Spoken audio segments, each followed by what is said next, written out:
بسم اللہ الرحمن الرحیم۔ پیارے ناظرین، السلام علیکم ورحمۃ اللہ وبرکاتہ۔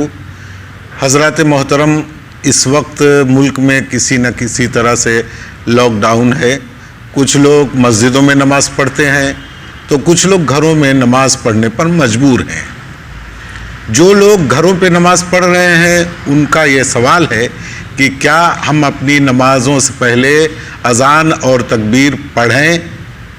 تو اس کی تفصیل یہ ہے کہ اگر آپ اکیلے گھر میں نماز پڑھ رہے ہیں اور مسجد میں ابھی اذان اور جماعت نہیں ہوئی ہے تو آپ اذان اور تکبیر کہہ لیں تو بہتر ہے، اور اگر مسجد میں اذان اور جماعت ہو چکی ہے تو اب مسجد کی اذان اور تکبیر آپ کے لیے کافی ہے، سنت ادا ہو جائے گی۔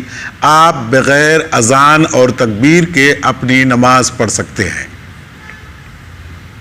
اسی طرح سے گھر میں ہم نماز پڑھ رہے ہیں، 2-3 لوگ مل کر کے جماعت اگر کرنا چاہ رہے ہیں تو اب یہ دیکھیں کہ محلے کی مسجد میں اگر اذانیں ہو چکی ہیں تو اب جماعت کرنے کے لیے بھی آپ کو اذان دینے کی ضرورت نہیں ہے۔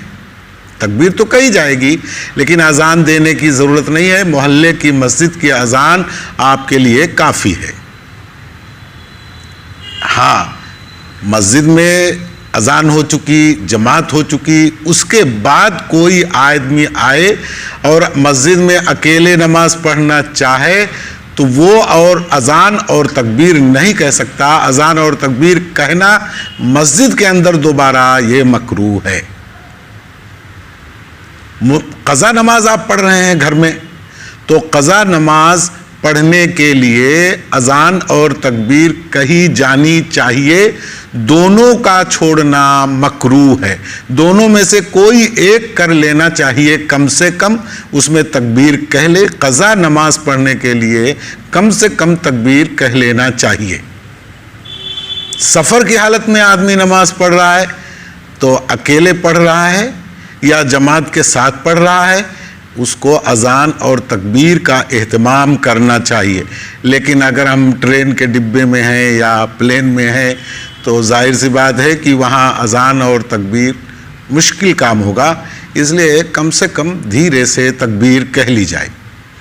اور یاد رکھیے کہ اذان ایسی حالت میں کہ ہم کھڑے نہیں ہو پائیں گے تو بیٹھ کر کے بھی اذان دی جا سکتی ہے۔